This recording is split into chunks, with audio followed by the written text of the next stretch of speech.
talk. So anyways, I'll take you to the reality of life. How would you feel when someone with all their love hug you tight? Warm, soft, and mushy? But in this act, what if the bones break? Welcome to my world. I was just 56 days when I experienced my first fracture, a broken thigh. Ever since I've been breaking constantly in a fairly constant pace, once in 2 weeks. Surprisingly, I have more fractures than the number of bones in my body. It just boils down to my body's inability to make connective tissues. Technically referred as Osteogenesis imperfecta, my medical condition is commonly known as brittle bone disease. It is a genetic disorder due to the lack of type 1 collagen, an important building block for our bones.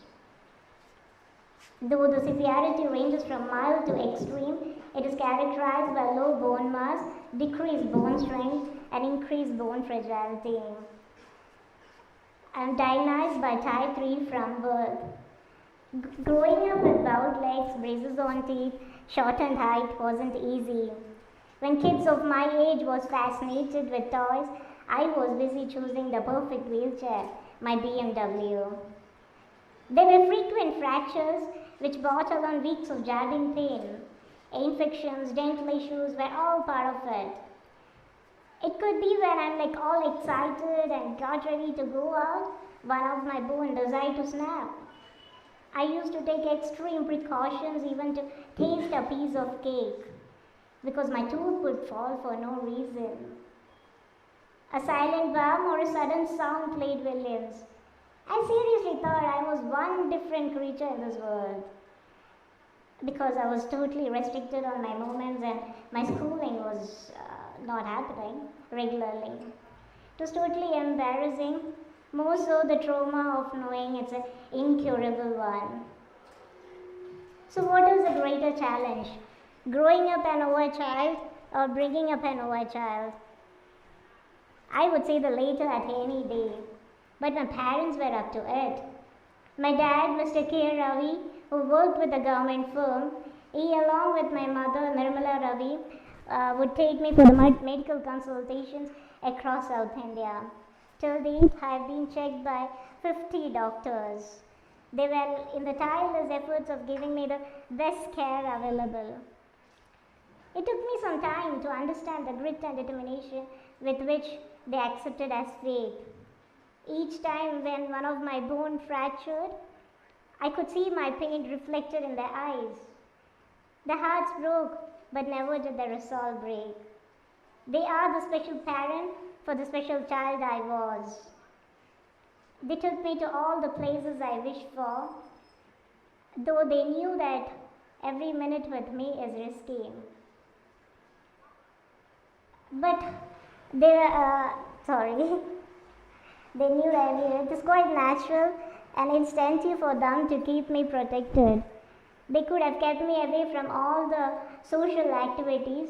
It could have saved them the pain of explaining about my situation to those curious minds around. But they chose to grow me up as a normal child. They gave me the strength and infused in me the spirit of independence.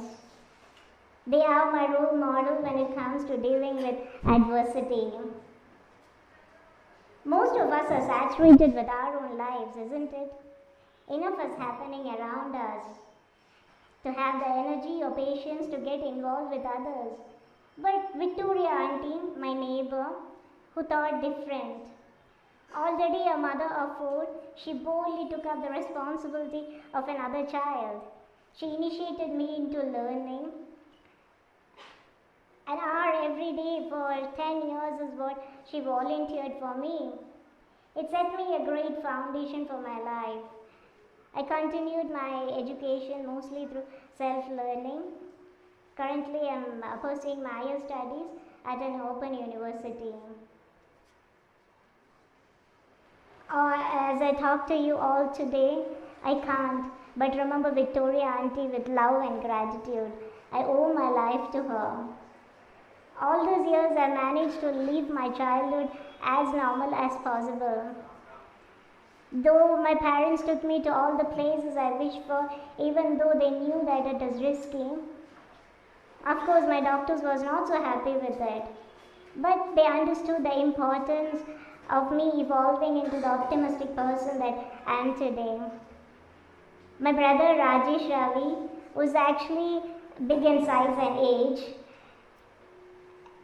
brightened up my imagination with stories of schools and colleges. He introduced me to the world of computer and internet, which later proved to be a turning point in my life. The bond we share was never a barrier for the sibling fight we had. We used to fight for the silliest things like the TV remote or whatnot. It has love and care is beyond compare. I had my own set of friends, Aju, Sujitra, Rashmi, Dhanya. Our evenings and vacations were meant only for games.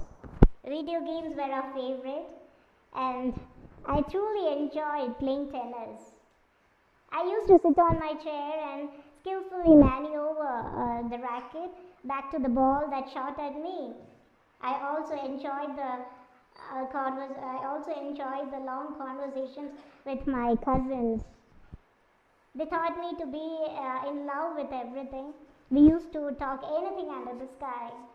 I was so comfortable with them, they never saw me different. I found peace with my challenges. Into my teens, I fell in love with music. Das uncle, or Dr. K.J. Yeshudas, is my favorite hero. I think I have a picture with him.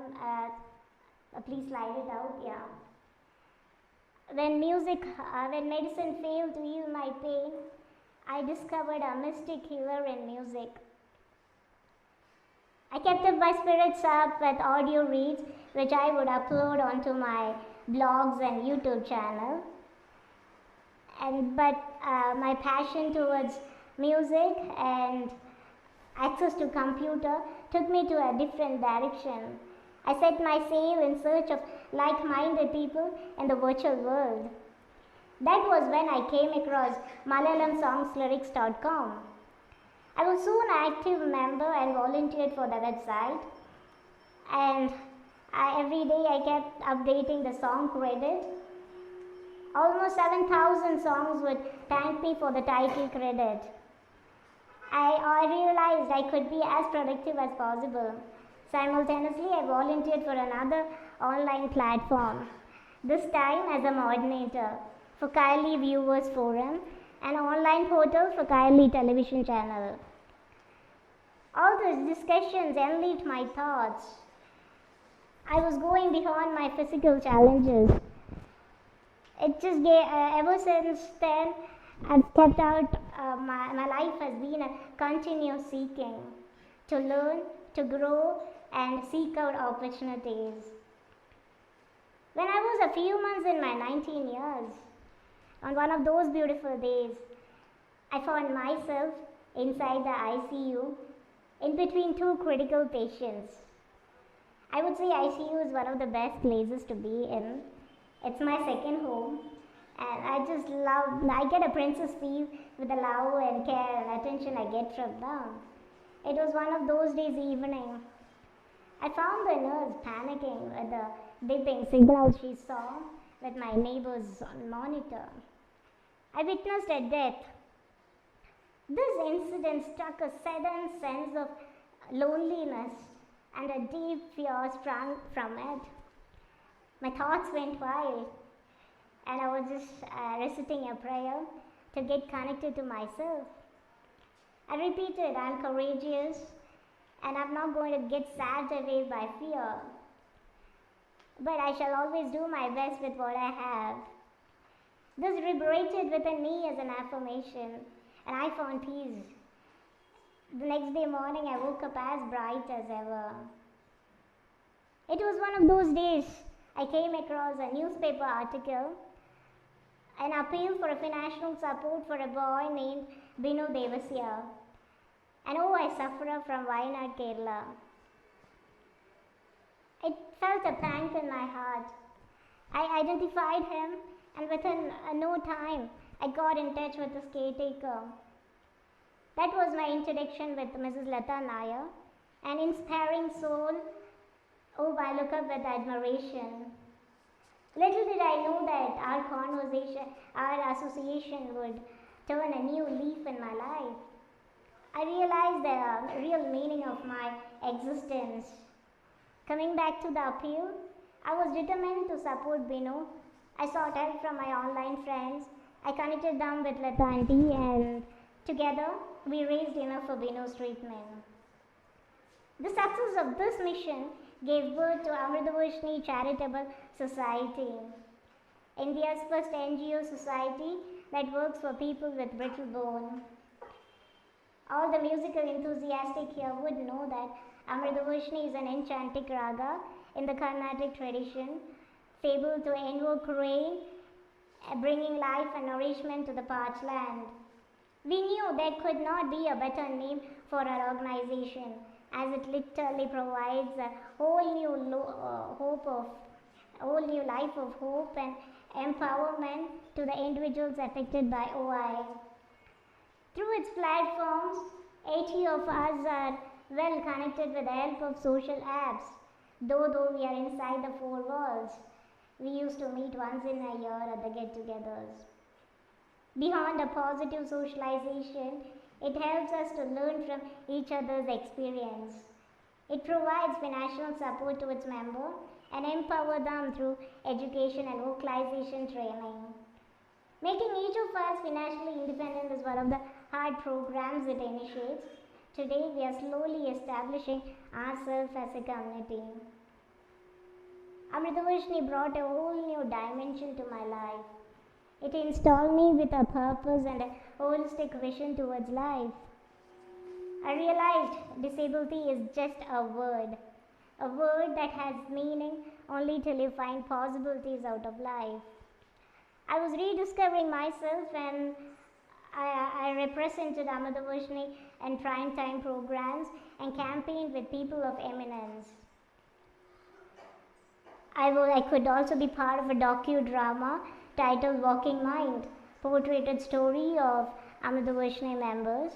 I was also featured as one of the inspiring stories of survival and endurance, with Dr. Anant Krishnan titled authored Precious Souls. His attempt in unveiling the world of special children and their family. It was in the year 2015 that I met His Excellence Dr. APJ Abdul Kalam, and guess what? I enlightened him on OI. All these opportunities not only gave me a platform to spread awareness about OI, but also to get connected with the well-wishers with a cause. The confidence has just pushed me beyond. Today, I'm focusing on building up my career as a content writer. Currently, I work as a content developer for a digital ad agency. As I look back, I realize I'm not so unlucky after all. I'm rather blessed for all the people I met. More importantly, all the choices they made. My parents would have buried themselves in disappointment, but they chose to build me the woman that I am today. The world would have not complained against Victoria Aunty had she thought to volunteer to teach a OI kid. But the situational awareness she thought to recognize and the extra effort she puts made a world of difference to the child I was. My friends and my dears taught me the lessons of love, and it installed confidence in me. How would I ever thank Lata aunty, who helped me to rediscover myself and have been a mother of all of us at Amritavashni. She too had a choice of a life ordinary, but she chose otherwise. So before I wrap it up, let me share that philosophical thought. If a person like me can take such turns in the journey called life, let us all think for a moment. Do we realize the differences it will make if each of us chose to live a life outside a comfort zone, a life of concern and empathy. It can transform individuals, it can transform the world. I would love to express my gratitude to Team TEDx for having me here today, and especially Samantha and Tarana. Thank you.